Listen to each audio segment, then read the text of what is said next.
Hello students, I am Hemlata Mishra from Navjyoti global school पहाड़ पानी। और आज जो हम चैप्टर पढ़ने जा रहे हैं वो है क्लास 8 के सिविक्स का चैप्टर नंबर 5 जुडिशरी का पार्ट सेकंड। ठीक है, पार्ट 1 में हमने सारी चीज़ें पढ़ी थी कि जो हमारी जुडिशरी है, जो कोर्ट होता है ना, उनका रोल क्या होता है।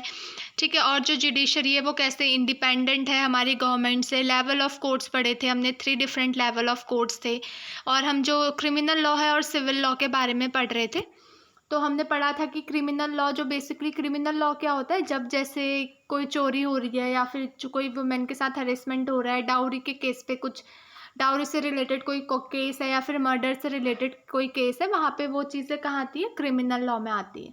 और क्रिमिनल लॉ में यूजुअली सबसे पहले क्या होता है, जैसे ही कोई ऐसा केस आ रहा है, मर्डर हो रहा है या कुछ हरेसमेंट हो रहा है, तो पहले क्या होता है, पुलिस के पास जाता है और वहाँ पे एक एफआईआर, फर्स्ट इन्फॉर्मेशन रिपोर्ट जो है वो लिखाई जाती है। उसके बाद जो पुलिस है उस पर इन्वेस्टिगेशन करती है और उसके बाद जो ये केस होता है वो कोर्ट पे फाइल किया जाता है।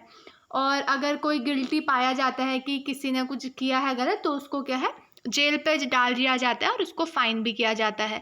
फिर सिविल लॉ पे हमने पढ़ा था कि जैसे सिविल लॉ मोस्टली क्या क्या होते हैं जो सिविल लॉज के अंदर, जैसे किसी का जो ज़मीन जायदाद के चक्कर में बहुत सारे लड़ाइयाँ होती है ना, वो हो गया, या फिर कुछ चीज़ खरीद रहे हैं, या फिर रेंट मैटर हो गया कि जो टेनेंट है, जो किराएदार है, वो अपने मकान मालिक को टाइम से रेंट नहीं दे रहा है, डाइवोर्स का केसेस हो गया।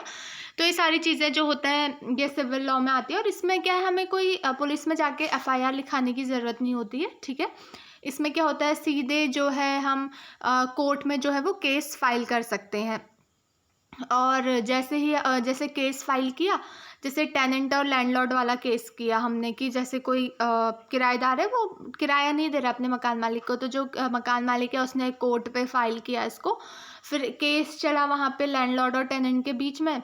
और फिर जैसे ही सारे डिसीजन निकले तो उसके बाद में क्या होगा, जो किराएदार है उसको सारा रेंट पे करना पड़ेगा। लाइक इसमें कोई जेल वेल नहीं होती है। ठीक है, ठीक है, सिविल लॉ में।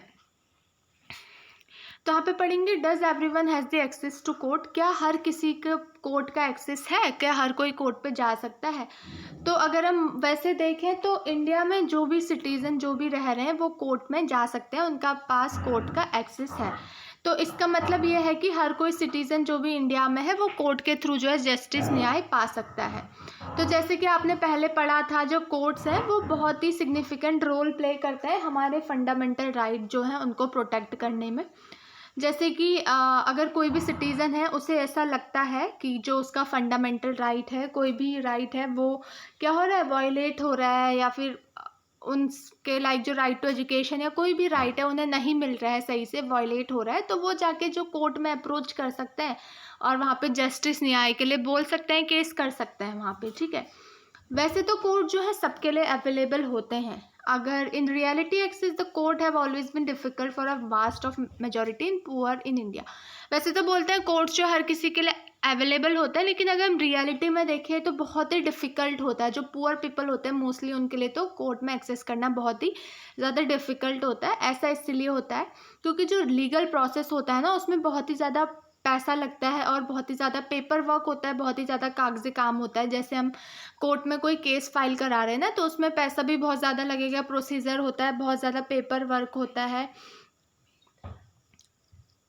उसमें क्या होता है, बहुत ही ज़्यादा टाइम लगता है। तो इसलिए जो एक पुअर पर्सन होता है वो पेपर वर्क, वो इतना पढ़ा लिखा नहीं होता, तो पेपरों को अच्छे से समझ नहीं पाता है और इतना कमा भी नहीं पाता है जिससे कि वो जो है कोर्ट में जा सके।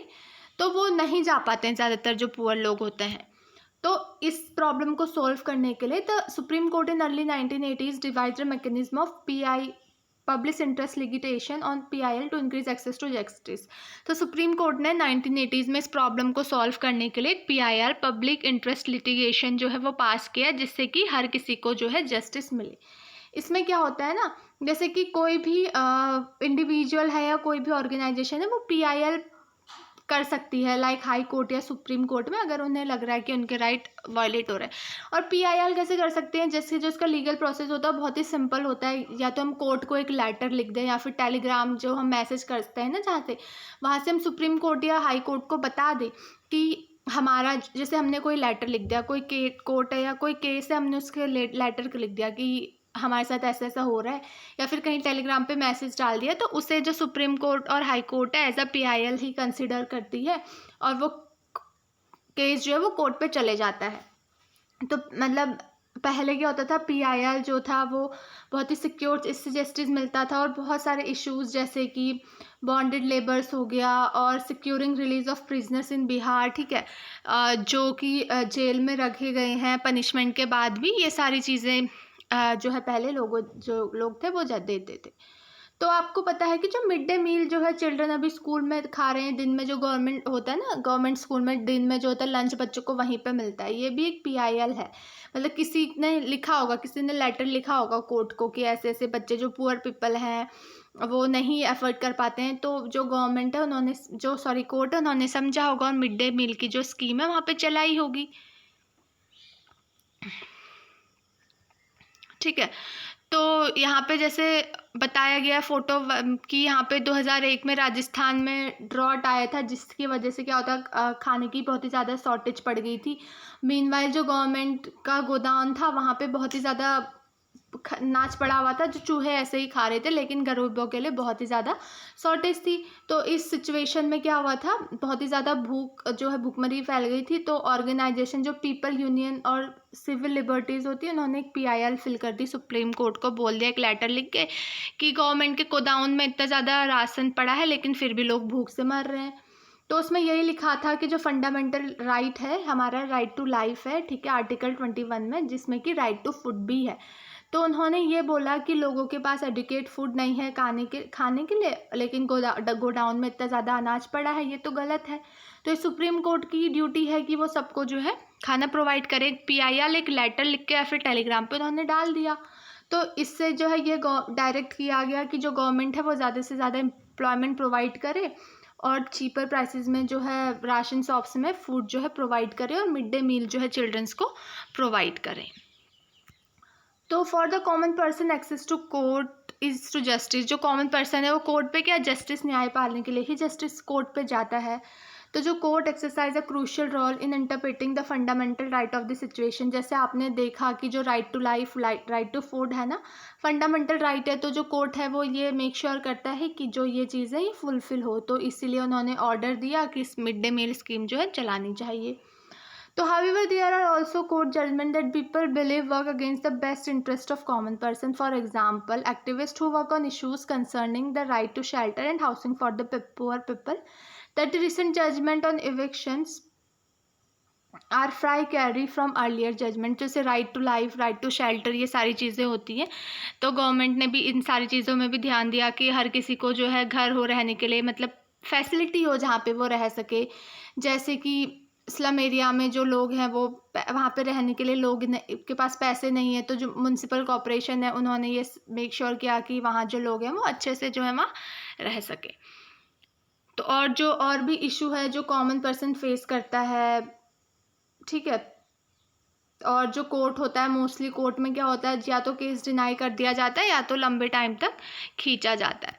तो however in spite of this there is no denying that the judiciary है, जबकि जुडिशरी कभी कभी होता है कुछ प्रोसेस करने में टाइम लग जाता है, लेकिन ये फैक्ट है कि जो जुडिशरी है वो एक डेमोक्रेटिक इंडिया में बहुत ही क्रूशियल रोल जो है प्ले करती है, और ये भी चेक करती है जो एग्जीक्यूटिव और लेजिस्लेचर हैं उनके पास जो पावर है वो अच्छे से इम्प्लीमेंट कर रहे हैं और जो हमारी सिटीज़न है उनके फंडामेंटल राइट प्रोटेक्ट हो रहे हैं।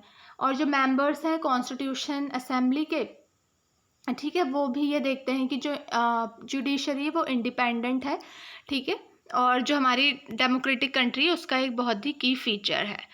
तो ये सारी चीज़ें थी जो हमने इस चैप्टर में पढ़ी। कोर्ट्स के बारे में पढ़ा, डिफरेंट लेवल ऑफ कोर्ट पढ़ा, ठीक है, और जो हमारी कोर्ट है वो कैसे इंडिपेंडेंट है गवर्नमेंट से, लेजिस्लेचर हो गया, एग्जीक्यूटिव है कैसे उससे इंडिपेंडेंट है, ठीक है, अलग लेवल्स हो गए। क्रिमिनल लॉ क्या होता है, सिविल लॉ क्या होता है, इसके बारे में पढ़ा। PIL के बारे में पढ़ा हमने कि जैसे कभी होता है कि बहुत ज़्यादा पैसा लगता है केस फाइल करने में, तो हम क्या है, हम टेलीग्राम पे या फिर लेटर लिख दें कोई कोर्ट को, तो कोर्ट उसे भी एज अ केस जो है मान लेता है और उसमें जो है कोई ना कोई सॉल्यूशन ज़रूर प्रोवाइड करता है। तो आई होप मैंने आपको जो चीज़ें समझाई हैं आपको समझ आई हैं। So thank you so much.